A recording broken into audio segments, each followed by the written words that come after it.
Pawar. He was the Deputy Chief Minister of Maharashtra for a long time. Pawar,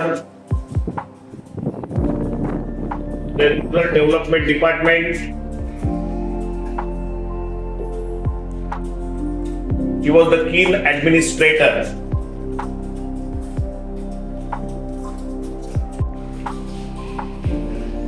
Which is the birth anniversary of late Ajit Dada Pawar. Maharashtra government has summoned order to celebrate 22nd July and observe इतिहासावरती ज्या राजकारण्यांनी आपली मोहर उमटवलेली आहे त्यापैकी एक स्वतः अजितदादा होते. राष्ट्रवादी काँग्रेस पक्षामध्ये त्यांची जडणघडण झाली. सर्व अधिकाऱ्यांवरती त्यांचा बचाव होता. त्यांचा एक आदर्श जर घ्यायचा असेल तर तो आदर्श म्हणजे पंक्च्युअलिटी, ज्याला वक्तशीरपणा आपण म्हणतो. बरोबर सकाळी 4:30 वाजता ते उठायचे आणि बरोबर सकाळी 7 वाजता ते स्वतःच्या ऑफिस मधल्या चेअर मध्ये बसलेले असायचे आणि त्यांच्याकडे जे अभ्यागत यायचे त्यांना जी वेळ दिलेली असायची त्या वेळेला तो अभ्यागत हजर असेल तरच त्याचं ते काम जे असेल ते मार्गी लावायचे. नसता जो वेळ पाळत नाही त्याला काम करून घेण्याचा अधिकार सुद्धा नाही. अशा तिथे असणारे सरकारी अधिकारी यांना शिस्तीमध्येच राहावं लागायचं. 22 जुलैला त्यांचा जन्म झाला. त्यांचं महाविद्यालयीन शिक्षण सुप्रसिद्ध अशा शाहू कॉलेजमध्ये कोल्हापूर इथं झालं. BA झाल्याच्या नंतर त्यांनी बीकॉम केलं आणि बीकॉम झाल्याच्या नंतर त्यांनी राजकारणामध्ये उडी घेतली. खरं म्हणजे ते आपल्या गावी शेती करण्यासाठी गेले होते. त्यांचा निर्धार होता की राजकारणामध्ये न येता मला शेती करायची. पण त्यांच्या काकांच्या आग्रहामुळे त्यांना वयाच्या 23व्या वर्षी पुणे मध्यवर्ती सहकारी बँकेची निवडणूक त्यांना लढवावी लागली. त्याच्यामध्ये ते विजयी झाले. एक प्रकारचा धाक, एक प्रकारची करडी शिस्त हे स्वतः अजितदादांचं अत्यंत बोलका असं उदाहरण. त्यांना सगळ्या गोष्टींमध्ये टापटीप लागायची, व्यवस्थितपणा लागायचा. ती टापटीप आणि तो व्यवस्थितपणा खरंच सगळ्यांनी घेण्यासारखा असा गुण होता. त्यांचे कपडे अत्यंत पांढरे स्वच्छ असायचे. त्यावर कधी डाग पडलेला कधी दिसला नाही. राजकारणामध्ये कार्य करत असताना अनेक दोषारोप लागत असतात. विशेषतः 8वी 9वी 10वीच्या विद्यार्थ्यांनी हे लक्षात ठेवावं. राजकारणामध्ये तुम्ही असलात तर अनेकांना तुमचं राजकारण आवडेल, अनेकांना तुमचं राजकारण आवडणार सुद्धा नाही. तुम्हाला जर एखाद्याचं राजकारण आवडत नसेल याचा अर्थ असा नसतो की व्यक्ती वाईट आहे. अजितदादांसोबत चांगले संबंध असणारे आमचे हिंगोलीचे आमचे वर्गमित्र आहेत ते दिलीपराव चव्हाण, ते माननीय दिलीपभाऊ यंबल यांची अजितदादांसोबत चर्चा देखील झालेली होती.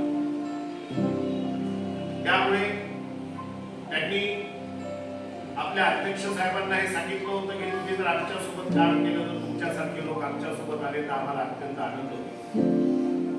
त्यानंतर दिलीप भाऊंचे मोठे भाऊ कुशल भाऊ यांचा देखील संपर्क अजितदादांसोबत मोठ्या प्रमाणामध्ये आलेला होता.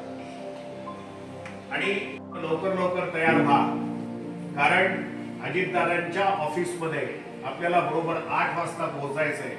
जर आपण 8:15 वाजता जर गेलो, 1 मिनिट जरी आपल्याला उशीर झाला, 8:16 तरी अजितदादा आपली भेट नाकारतील. म्हणून हे सगळे तयार झाले आणि सकाळी 7 वाजताच तिथे जाऊन बसले. तर पाहिलं तर सकाळी बरोबर 7 वाजता अजितदादा आपल्या खुर्चीवरती बसलेले होते. आणि गेल्या गेल्या त्यांनी त्या गुंडेवारांना सांगितलं, गुंडेवार तुम्ही फारच लवकर आले. तेवढे दादा तुमची दहशत आमच्यामध्ये, तेवढे दहशत नाही, ही शिस्त आहे. Necessity is the mother of invention. ही जी गरज असते ती संशोधनाची जननी असते. मग दिसून येतं. आपण जर पाहिलं तर अनेक ठिकाणी सोलर प्लांट बसवलेले आहेत. या सोलर मधून ऊर्जा निर्मिती होत आहे. जे औष्णिक प्रकल्प आहेत त्याच्यातून ऊर्जा निर्मिती होतीये. त्यानंतर जी पाण्यापासून वीज निर्मिती आहे ती मोठ्या प्रमाणात होतीये. आणि या सोलार याच्यामुळे तर एवढा आता सगळ्या आपल्या महाराष्ट्रामध्ये ऊर्जा झालेली आहे. आज आपल्या महाराष्ट्राची विजेची गरज 26,000 मेगावॅट. लक्षात ठेवा, 2005-06 मध्ये ही 11,000 मेगावॅट होती. आज 26,000 मेगावॅट आहे. आणि आपल्या महाराष्ट्रामध्ये 29,000 मेगावॅट वीज ही निर्माण केली जाते.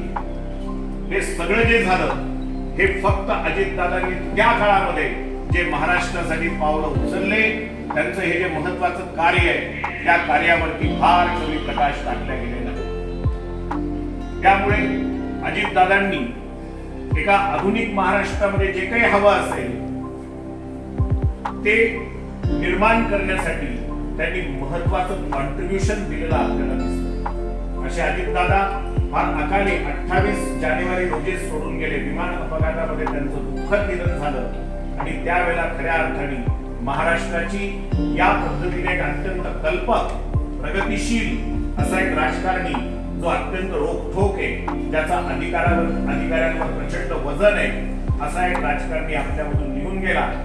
महाराष्ट्र शासनाने त्यांची जी बर्थ अॅनिव्हर्सरी साजरी करण्याच्या दृष्टिकोनातून जे परिपत्रक काढलं, त्यामुळे आपण निश्चितच महाराष्ट्र शासनाचं अभिनंदन करायला पाहिजे. आणि अजितदादांच्या या कार्याची या पद्धतीने प्रत्येक ठिकाणी दखल घेतल्या पाहिजे. याच्यामधून काही लोकांना निश्चितच प्रेरणा मिळेल. कारण अजितदादांचं ज्या वेळेला निधन झालं होतं त्यावेळेला महाराष्ट्राचे मुख्यमंत्री देवेंद्र फडणवीस यांनी फार बोलक्या शब्दामध्ये आपली प्रतिक्रिया दिली होती. आत्ता कुठे आमचं काम सुरू झालेलं होतं, आत्ता कुठे आम्ही पहिले 2 पावलं टाकलेले होते.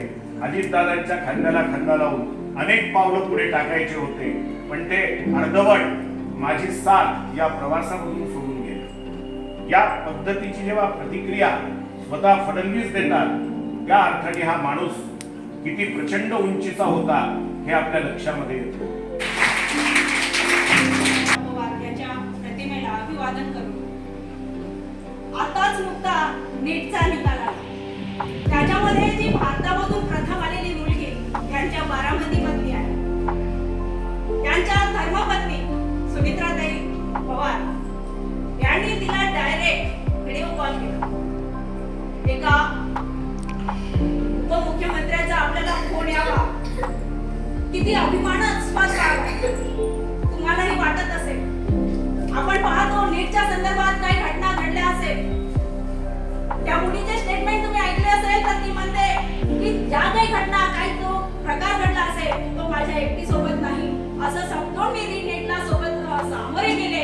आणि माझे जे कॉम्पिटिटर आहे काहींनी सुसाईड केली असेल ह्या गोष्टी, पण ते विद्यार्थी भॅड होते. आलेल्या परिस्थितीला तोंड द्यायचं असते. आणि त्यातून भारतातून प्रथम येणारी जी मुलगी आहे तिने 720 पैकी 710 आणि पूर्ण भारतातून तिचा मला वाटते 5वा क्रमांक आहे ना सर. त्यांचं काम त्यांनी थांबू दिला नाही. त्यांचं काम आपल्याला पुढे कंटिन्यू करायचं आहे असं सांगून सुनित्राताईंनी पुढे येऊन ते काम चालू केलं. आणि तिला डायरेक्ट व्हिडिओ कॉल केला आणि सांगितलं, बारामतीलाच नाही तुझा अभिमान, तर पूर्ण महाराष्ट्राला हा अभिमान आहे की तू भारतातून मुलीतून प्रथम आली आणि अशीच यशस्वी हो. आणि तिने मॅडमने तिला अजितदादांचा फोटो दाखवला आणि म्हटलं की दादांचाही तुला आशीर्वाद राहील. म्हणजे ज्या अंगी मोठेपण त्या अंगी यातना कठीण. की जी व्यक्ती मोठी असते ती सहजासहजी मोठी होत नाही. त्याचं ध्येय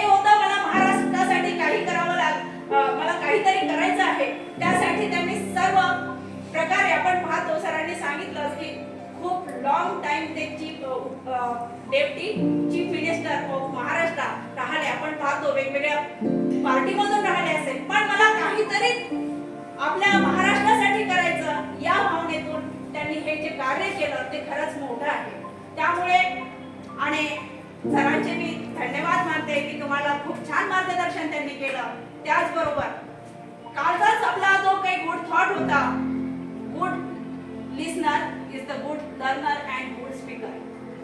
तुम्ही खूप छान पद्धतीने आज इथे श्रवण केलं, ऐकलेलं आहे, कोणतीही चुळबुळ न करता, म्हणून खास तुमचे धन्यवाद.